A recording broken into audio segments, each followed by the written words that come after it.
నమస్తే. ఈ దేశంలో సనాతన హిందూ ధర్మంపై దుష్టులు ఉన్మాదులు రకరకాలుగా రెచ్చిపోతూ ఉన్నారు. ఇందులో చాలామంది కూడా పెద్ద పెద్ద పదవులు అనుభవిస్తున్న వెధవలే ఉన్నారు. ముఖ్యమంత్రులు మంత్రుల నుంచి వారిని నిర్ణయించేటటువంటి మూర్ఖుల వరకు అందరిది కూడా ఇదే చొరవ. ఉదయనిధి స్టాలిన్ సనాతన ధర్మ నిర్మూలన అనే ఒక విద్వేషపూరిత కార్యక్రమానికి అటెండ్ అవ్వడమే కాకుండా అక్కడ ఏం మాట్లాడాలో ముందే రాసుకొని కూసినటువంటి ఉన్మాదపు కూతలు సనాతన ధర్మాన్ని నిర్మూలించాలి అని ఇప్పుడు తన మాటలు వక్రీకరిస్తున్నారు అని చెబుతున్నటువంటి ఈ నీచపు భావజాలపరుడు అసలు నైజమేంటో ప్రత్యేకించి చెప్పుకోనక్కర్లేదు. ఇప్పటికీ కూడా నన్నేం చేసుకుంటారో చేసుకోండి అని వాగుతూనే ఉన్నాడు అతను. అసలు అందరూ కూడా ఇగ్నోర్ చేస్తున్న మరో విషయం ఇదే సందర్భానికి సంబంధించి ఈ కార్యక్రమానికి అటెండ్ అయిన వ్యక్తుల్లో ఒకడు తమిళనాడు రాష్ట్ర దేవాదాయ శాఖ మంత్రి పీకే శేఖర్ బాబు. ఇతడికి ఆ విద్వేషపు కార్యక్రమానికి సంబంధం ఏమిటి అసలు? ఆ తర్వాత తమిళనాడు ముఖ్యమంత్రి తన తనయుడి కూతల్ని సమర్థించుకున్నాడు. అయినా సోడిగింజకు సోడిగింజే పుడుతుంది అనే సామెత ఊరికనే రాలేదు కదా. ఇక ఈ మాటల ఆధారంగా అటు తమిళనాడు వదిలేస్తే ఇటు కర్ణాటక కాంగ్రెస్ నాయకులు తెగ రెచ్చిపోయారు. కాంగ్రెస్ జాతీయ అధ్యక్షుడు తనయుడైనటువంటి ప్రియాంక ఖర్గే ఉదయనిధి స్టాలిన్ చేసిన వ్యాఖ్యల్ని సమర్థిస్తూ మరిన్ని వ్యాఖ్యల్ని చేశాడు, ద్వేషాన్ని వెళ్ళగక్కాడు. అయినా కూడా ఈ నాయకులే కదా బజరంగ దళని బ్యాన్ చేస్తామని చెప్పి హామీ ఇచ్చి మరి అధికారంలోకి వచ్చింది. ఇదే కర్ణాటకకు చెందినటువంటి హోమ్ మినిస్టర్ పరమేశ్వర సనాతన ధర్మంపై పిచ్చి పట్టిన వాడిలాగా నిర్వచనాలు ఇచ్చాడు. ఇతగాడు గతంలో నిషేధిత బాంబులతో గన్స్తో పేలుడు పదార్థాలతో తీవ్రవాదులు దొరికితే వారికి సంబంధించిన వార్తా ప్రసారాలకు గైడ్లైన్స్ ఇచ్చారు. వాళ్ళని ఉగ్రవాదులుగా కాదు నిందితులుగా పేర్కొనండి అని ప్రకటన చేశాడు. ఏంటి ఇప్పుడు ఇంత నిషేధిత బాంబులతో పేలుడు పదార్థాలతో దొరికినటువంటి గన్స్తో దొరికినటువంటి వారిని ఉగ్రవాదులు అనకూడదట, నిందితులుగా మాత్రమే చెప్పాలట. అటువంటి ఇతను కూడా సనాతన ధర్మంపై ఇష్టం వచ్చినటువంటి నిర్వచనాలు ఇచ్చేశాడు. వీళ్లలో ఉన్నటువంటి ఈ యాంటీ హిందుత్వ లేకపోతే యాంటీ సనాతన ధర్మ భావజాలానికి సంబంధించి ఎన్ని యాంటీ వీనం ఇంజక్షన్లు ఇచ్చినా కూడా పనికిరావు. అంత విషం వీరి నరాన ఇమిడిపోయింది. ఇక్కడితో ఆగిందా అంటే కర్ణాటక ముఖ్యమంత్రి గారు ఏకంగా రంగంలోకి దిగారు. ఇప్పుడు తనేదో ఒక ఆలయానికి వెళ్ళారట, అక్కడ షర్టు తీయమన్నారట లోపల దర్శనం చేసుకోవాలి అంటే. నేను బయట నుంచే దండం పెట్టుకుని వచ్చేసాను, అక్కడ అందరికీ అలా షర్టు తీయమని చెప్పలేదు, కొందరికే చెప్తున్నారు, ఇటువంటి అసమానతలు కల ప్రదేశంలో నేను ఉండలేనని చెప్పేసి తన యొక్క హిందూ ద్వేషాన్ని వెలగక్కాడు. నిజానికి కొన్ని ఆలయాల్లో పురుషులకు పై వస్త్రము తీసి రమ్మనడం ఆచారం. అయినా ఏ ఆలయంలో ఇంకా కులాల బేస్ మీద లోపలికి అనుమతిస్తున్నారు చెప్పండి? ఇదంతా కుట్రపూరితమైనటువంటి వ్యాఖ్యలు కాక మరేమిటి? కొన్ని ఆలయాల్లో పై వస్త్రం తీయమంటారు, కండువా వేసుకొని రమ్మంటారు, పంచ కట్టుకొని రమ్మంటారు, ఇలా రకరకాలు. కేరళ విషయంలో ఏ విధంగా అక్కడున్న ఆలయ ఆచారాల్ని అణగదొరకడానికి వీళ్ళు ఏ స్థాయిలో రెచ్చిపోయారో మనం చూసాం అయ్యప్ప స్వామి ఆలయానికి సంబంధించి. కట్ చేస్తే ఇటు ఉదయనిధి వ్యాఖ్యలపై ఒక కాషాయం వేసుకున్నటువంటి స్వామీజీ వేర్రెత్తిపోయి 10 కోట్ల రూపాయలు ఇస్తా అతడి తలను తీసుకువస్తే అని ప్రకటించాడు. ఇతని ప్రకటన ఎట్టి పరిస్థితుల్లో యాక్సెప్టబుల్ కాదు. అయితే ఇప్పుడు ఈ స్టాలిన్ తలకు 10 కోట్ల రూపాయలు ప్రకటించిన అయోధ్య సాధువు ఉన్నాడు కదా, ఇతను తల తీసుకొస్తే 100 కోట్లు ఇస్తా అని చెప్పి తమిళనాడులోని ఒక యాక్టర్, ఫేమస్ యాక్టర్, అలాగే నామ్ తమిళర్ కచ్చి సమన్వయకర్త అయినటువంటి సీమాన్ ప్రకటించాడు. ఎటు వెళుతున్నారు వీరంతా, ఎటు తీసుకుపోతున్నారు ఈ సంత అనేది మనం ఆలోచించాలి. కోట్ల రూపాయల కుంభకోణం చేసినటువంటి 2G స్కామ్ నిందితుడైనటువంటి ఏ రాజా కూడా తన హిందూ ద్వేషాన్ని వెళ్ళగక్కాడు తాజాగా. ఇతడు ఏకంగా ఉదయనిధికి మైమరిచిపోయేలా చేసిన కామెంట్స్ ఇవి. సనాతన ధర్మాన్ని HIVతో పోల్చాడు ఈయన. ఇలా వీళ్ళంతా వెక్కిరిస్తున్నది ఎవరిని? మనల్నా? కాదు, తమని తామే, తమ పరంపరనే అనేది కూడా వీళ్ళు తెలుసుకోలేకపోతున్నారు. దారి తప్పిన రాజకీయ ఉగ్రవాదులు వీరంతా.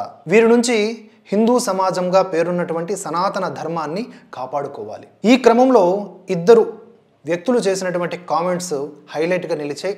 వారి గురించి మనం ప్రస్తావించుకోవాలి. ఒకటి, DMK ఫైల్స్తో స్టాలిన్ పరివారాన్ని పరుగులెత్తిస్తున్నటువంటి అన్నామలై.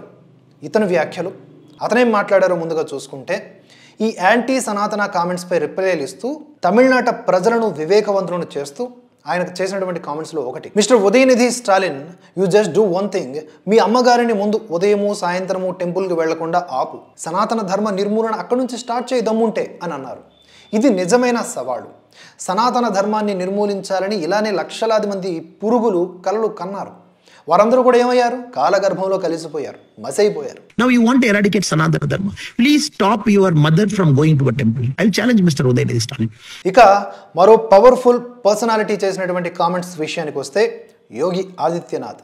ఆయన తాజాగా ఈ మూర్ఖుల మైండ్ బ్లాంక్ అయ్యేలా కౌంటర్ ఇచ్చారు. రావణుడి గర్వం సనాతన ధర్మాన్ని ఏమీ చేయలేకపోయింది. కంసుడు కూడా ఈ ధర్మాన్ని అంతం చేయాలని చూశాడు, ఆయన వల్ల కూడా కాలేదు. ఆ తర్వాత బాబరు, ఔరంగజేబు సనాతనాన్ని తుడిచిపెట్టేయాలని ప్రయత్నించి విఫలమయ్యారు. ఇంత బలమైన ధర్మాన్ని అధికారము కోసం దిగజారిపోతున్న ఈ పరాన్న జీవులు అంటే ఈ విపక్షాలు ఏం చేయగలవు? పనికమాలిన వాళ్ళు మాత్రమే సూర్యుడిపై ఉమివేయాలని చూస్తారు. అలాంటి పిచ్చి పని చేస్తే అది తిరిగొచ్చి మళ్ళీ వాళ్ళ ముఖంపైనే పడుతుంది. దేవుణ్ణి కించపరచాలని చూసిన ప్రతి ఒక్కరూ కూడా అంతమైపోయారు. 500 ఏళ్ల క్రితం కూడా సనాతన ధర్మాన్ని అవమానించారు. ఇప్పుడు అయోధ్యలో రామ మందిర నిర్మాణం జరుగుతోంది. ఇదంతా చూసి ప్రతిపక్షాలు నీచ రాజకీయాలు చేస్తున్నాయి, దేశ అభివృద్ధిని అడ్డుకోవాలని చూస్తున్నాయి. కానీ అది వాళ్ళ తరం కాదు. రావణుడు, హిరణ్యకశపుడు, కంసుడు ఇలా చాలామంది సనాతనాన్ని అణచివేయాలని ప్రయత్నించారు. అలా ప్రయత్నించి వాళ్లే అంతమైపోయారు అని యోగి ఆదిత్యనాథ్ తీవ్రంగా స్పందించారు. నిజంగా ఈ మాటలు అక్షర సత్యం. సిద్ధాంతపరమైన అజెండాలతో అటాక్ చేసే వాళ్ళకి మన మేధస్సుతోనే సమాధానం ఇవ్వాలి.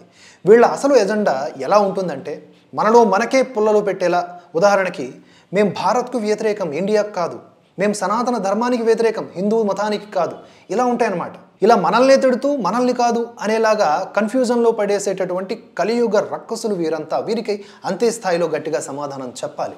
ముందుగా సనాతన ధర్మం అంటే ఏమిటి, మన చరిత్ర, మన పురాణ ఇతిహాసాల విశిష్టత, గ్రంథాల పట్ల, వేదాల పట్ల కనీస అవగాహన ఉండాలి. లేకపోతే వీరి ట్రాప్లో పడిపోయి మనలో మనమే కొట్టుకుంటాం. ఆవేశంతో కాదు, కేవలం ఆలోచనతో, మేధస్సుతో మూర్ఖులను ఓడించాల్సిన ఒక వేదికపై ఉన్నాం మనం అనేది మనం గమనించాలి. ఇక కేంద్రం ఇటువంటి వారిని చూస్తూ ఊరుకోకుండా, రాజకీయంగా వ్యాఖ్యలు చేస్తూ టైంపాస్ చేయకుండా లీగల్ యాక్షన్స్ను తీసుకోవాలి. ఇక ప్రస్తుత కేంద్ర ప్రభుత్వం పార్టీ పరంగా చూసుకుంటే నుపూర్ శర్మ, రాజాసింగ్ వంటి వారి మీద పార్టీ పరంగా చర్యలు తీసుకున్నారు కదా. వారు మత ఉద్రిక్తతలు రేగేలా వ్యాఖ్యలు చేశారని చెప్పి, సరే వారు చేసింది తప్పే అనుకుందాం. మరి ఈ ఉన్మాదులు చేస్తున్నదేంటి? ఎందుకు వీళ్లపై యాక్షన్ తీసుకోవడం లేదు లీగల్గా? మణిపూర్ అంశంపై వేడిగా రియాక్ట్ అయినటువంటి మన దేశపు అత్యున్నత ధర్మాసనం ఇటువంటి ఉన్మాదులపై ఎందుకు కేసులు పెట్టకూడదు, ఎందుకు సుమోటోగా వ్యవహరించకూడదు అన్నదే ప్రశ్న. చూద్దాం కాలం ఇంకెంతటి యాంటీ హిందుత్వ విద్వేషులను మనకు పరిచయం చేస్తుందో. आज का समय जब पूरा देश एक सकारात्मक दिशा में आगे बढ़ने के लिए कार्य कर रहा है, अपनी विरासत का सम्मान करते हुए एक नई ऊर्जा से आगे बढ़ने का कार्य कर रहा है। उन स्थितियों में बहुत सारे लोगों को ये अच्छा नहीं लगता। भारत की प्रगति, भारत की समृद्धि, वैश्विक मंच पर भारत जिस एक नए अवतार के रूप में जाना जा रहा है, कुछ लोगों को यह अच्छा नहीं लगता। जहां पूरा देश आज गौरव की अनुभूति कर रहा है कि आजादी के अमृत महोत्सव के बाद अमृत काल में नई उपलब्धियों के साथ भारत दुनिया के अंदर जाना जा रहा है, तब इन उपलब्धियों को कहीं न कहीं कमजोर करने के लिए उनके द्वारा भारतीयता, भारत की सनातन परंपरा पर उंगली उठाने का प्रयास हो रहा है, विरासत को अपमानित करने का प्रयास हो रहा है, विरासत के प्रति समाज की दृष्टि को कमतर करने का कुत्सित प्रयास हो रहा है। लेकिन इनसे सब भूल गए कि जो सनातन नहीं मिटा था, रावण के अहंकार से जो सनातन नहीं टिका था, कंस के हुंकार से जो सनातन नहीं मिटा था, बाबर और औरंगजेब के अत्याचार से वह सनातन इन तुच्छ सत्ता परजीवी जीवों से क्या मिट पाएगा। आज इनको स्वयं अपने कृत्यों पर लज्जित होना चाहिए। मानवता का धर्म जो सनातन धर्म है, उस पर उंगली उठाने का मतलब मानवता को संकट में डालने का कुत्सित प्रयास।